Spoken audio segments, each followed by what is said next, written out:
All right, so we've got our adjustment layer. We've got our Lumetri color basics here. Um, Most of the time, you won't need to touch a lot of this stuff. Temperature can make the image more blue or more orange, and sometimes if the camera settings were a bit off, you might need those. But as a general rule, you're probably not going to.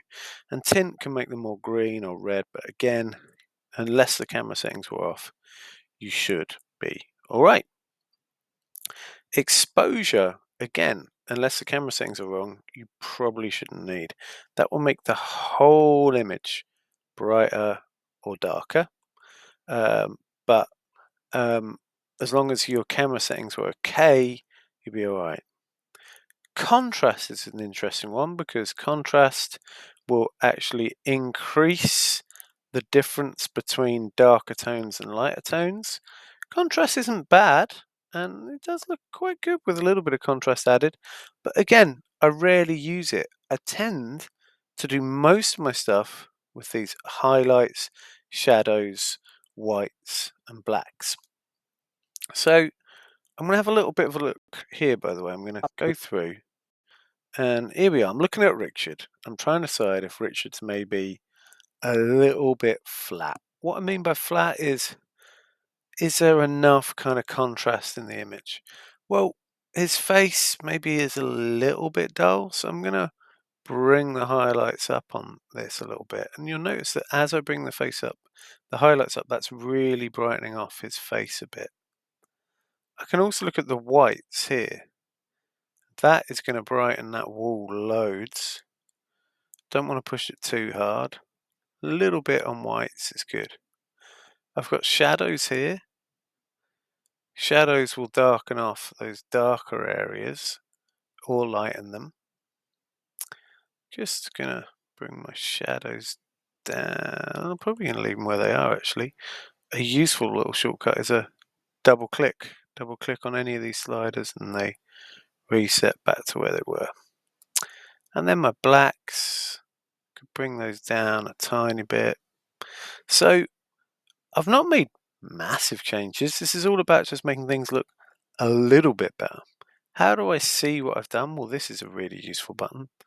This little FX there, press that once and it disables the effect. Press it again and it enables it. So that's without, that's with, that's without, that's with. I'm pretty happy with that. It's just a little bit of a polish. So if I want to get really snazzy, I could go to creative here and I could look at some of these different preset effects. I've got arrows here that allow me to scroll through them and see what my options are. Now this is exactly like Instagram filters. I click on that and it applies it. Now that's horrible. My God, awful. But that's because it defaults to 100% intensity. And a lot of the time, these effects, even if they look horrible at 100%, will actually look good lower. So I'm just going to whack it all the way down to 0 and bring it in a bit. Now I'm at about 33%. Do I like it? Actually, not really, because I feel like it's making Richard look a little bit fake tanny.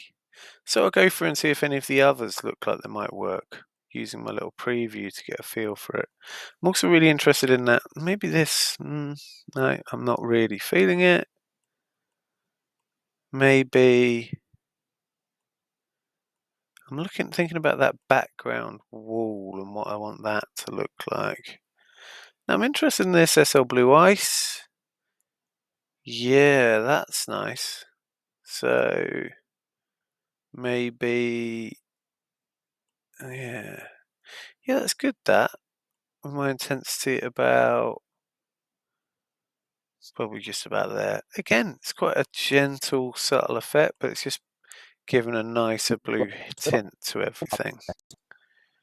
And when we go back to Ellie, it's looking pretty nice overall.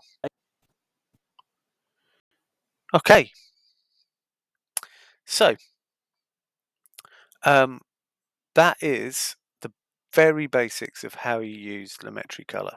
Have a play with that, but don't be afraid to be subtle. You don't have to make huge changes to everything.